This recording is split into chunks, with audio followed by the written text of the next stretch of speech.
Nous parlons d'un métier dans un contexte bien précis. Il s'agit de la pandémie Covid-19. Vous vous souvenez qu'au Cameroun et partout ailleurs, cette maladie a renversé les habitudes. Aujourd'hui, on est obligé d'intégrer ce qu'on avait oublié par le passé. Nous parlons du métier de l'ambulancier parce qu'en face de nous, nous avons ce matin une dame, elle s'appelle Paette Naomi. Elle vit en France, elle travaille à Bordeaux. Elle visite le Cameroun dans ce moment, elle exerce justement ce métier. Merci de nous faire l'honneur d'être sur ce plateau pour parler de ce métier qui est cher à la vie humaine. Alors, la première question que je vous pose, comment vous y arrivez? C'était un choix personnel, c'est les parents qui vous ont guidé, comment ça s'est passé? C'est une passion déjà. Et le métier d'ambulancière, c'est important au niveau de la santé. En fait, on est au centre de tout le milieu. Alors moi, je travaille exceptionnellement que de nuit. Donc la nuit, c'est plus des urgences, comme les pompiers. Pendant la période Covid, on faisait 3-4 patients Covid. Il y a beaucoup de protection. Donc ça met à peu près pour un patient, pour un transport, plus d'1 h 30. On doit s'équiper, on doit préparer le matériel, tout sortir de l'ambulance pour mettre devant pour pas que la personne le touche. Ensuite, on met le patient sur un brancard. On doit l'envelopper pour ne pas qu'il touche. On lui désinfecte les mains, on lui met un masque. Ensuite, nous, on a une blouse avec une charlotte, 3 paires de gants, une surblouse, des surchaussures. Et ensuite, on a toujours notre poche d'Axri à côté de nous. C'est une poche où tous les déchets qui ont touché le Covid sont évacués. Alors de base, j'étais auxiliaire de vie à domicile. Je m'occupais de personnes handicapées et âgées. Et en fait, une des filles d'une patiente était formatrice d'ambulancier et m'a proposé de passer mon diplôme. Dans la description de ce métier, on nous dit que l'ambulancier ou l'ambulancière, comme vous voulez, transporte des blessés et des malades au moyen d'un véhicule spécialement adapté. Et là-dedans, vous avez d'autres personnes qui vous accompagnent dans ce métier. Quelle est la formation que vous avez suivie? Ce diplôme, c'est sur concours. On passe un écrit et un oral. Si on a le bac, on passe que l'oral. C'est un oral de culture générale. Ensuite, c'est une formation de 6 mois. Elle peut être financée par l'État ou financée par nous-mêmes. Elle coûte à peu près 5 000 €. On est formé pendant 6 mois sur tous les gestes d'urgence, les premiers soins. Il faut savoir qu'il y a 2 diplômes différents pour travailler dans les ambulances. Il y en a une formation qui est ambulancière, c'est sur 6 mois. Et ensuite, il y a l'auxiliaire ambulancier. Cette formation, elle est sur 2 semaines. Elle coûte 3 fois moins cher.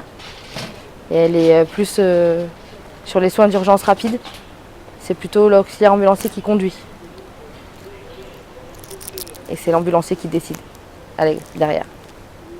Pendant cette période de la Covid-19, vous, ambulancière, les membres du corps médical, on vous a imposé un protocole anti-contagion assez pesant. Vous l'avez supporté. Qu'est-ce qu'on vous mettait dans les blouses? On vous voyait tout le temps. On vous voit tout le temps sur le terrain avec des blouses, avec des habits. Qu'est-ce qu'on met là-dedans? Alors on sait qu'on est surprotégé, donc on risque rien si on respecte le protocole. Après, le protocole, il a changé plusieurs fois avec toutes les périodes. Là, en ce moment, par exemple, c'est tout le temps les 3 paires de gants, le bonnet, les surchaussures, la surblouse. Et après, il y a une autre protection, c'est juste quand il y a la suspicion du Covid. Quand c'est une suspicion, il n'y a pas tout ça. Il y a juste une petite blouse avec le masque FFP2, le bonnet et les surblous. Dites-nous, quelles sont les joies que vous rencontrez dans ce métier? Les joies? Le contact avec les personnes, déjà. On sait jamais sur qui on va tomber, avec qui on va travailler. C'est la surprise de savoir qui on va avoir comme patient. C'est l'adrénaline, surtout, parce qu'on ne fait pas que du Covid, on fait de tout. Les accidents de la route, les sorties d'hôpitaux, les entrées, toutes les maladies. Et en fait, on appréhende toujours, mais en fait, on adore parce qu'il y a cette adrénaline-là qui fait que quand on arrive sur place, on doit s'adapter aux patients et improviser. Par moment, vous est-il arrivé de reculer devant un blessé, un malade, du fait de la gravité, peut-être de la maladie ou bien de l'accident qu'il a vécu? C'est arrivé? Alors la peur, non, mais le doute. Quand on est sur des enfants ou des bébés, c'est plus compliqué. Ils sont plus fragiles, il faut faire encore plus attention. Mais sinon, quand on aime ce métier, on sait que tout va bien se passer. Il y a des joies, bien sûr, mais on imagine qu'il y a aussi des peines. Il y a des moments où vous vous remettez en cause? Il y a des peines. Il y en a beaucoup. Les gens qui sont seuls chez eux, quand on arrive, des endroits insalubres, des personnes qui n'ont jamais été suivies par des médecins. Il y en a beaucoup. Il y en a, ils passent leur vie à l'hôpital, des allers-retours entre leur maison et l'hôpital. Ça, c'est très triste, parce que du coup, ils ne voient pas grand-chose du monde extérieur. Et des fois, il y en a qui guérissent et il y en a qui guérissent jamais. Alors, de base, je voulais être puéricultrice. C'est ouvrir ma propre crèche. Et en fait, il faut passer le diplôme d'infirmière. C'est sur 3 ans, et ensuite, il faut se spécialiser. Donc, toujours dans le milieu de la santé. Mais oui, je me vois rester quand même dans le milieu de la santé et évoluer. Le contexte n'est pas le même. Hein. Vous êtes au Cameroun, vous avez une idée de ce qui se fait ici. Vous exercez au quotidien ce métier à Bordeaux. Si vous étiez demandé de conseiller ce chemin-là à une jeune fille, à une jeune dame qui se pose certainement des questions, pourquoi y aller, qu'est-ce que vous diriez? Alors au début c'est dur en tant que femme, mais une fois qu'on y est, on sait qu'on peut le faire. Parce que c'est vrai que des fois il y a des patients, quand on est 2 filles, une équipe de filles par exemple, c'est compliqué pour porter, pour porter le matériel, enfin pour tout, les gros sacs de secours qui sont très lourds. Mais en fait, on s'adapte. Après, des fois, on peut être des équipes mixtes, un homme, une femme, c'est beaucoup plus simple, mais ça reste facile. Sauf que vous n'avez plus de temps à vous, il faut consacrer votre temps aux autres. C'est ça, faut aimer, du coup, c'est une passion. Et le temps, quand on aime, on le donne. Pendant votre séjour au Cameroun, j'imagine que vous avez rencontré des infirmières, des ambulanciers pour un échange, un partage d'expérience.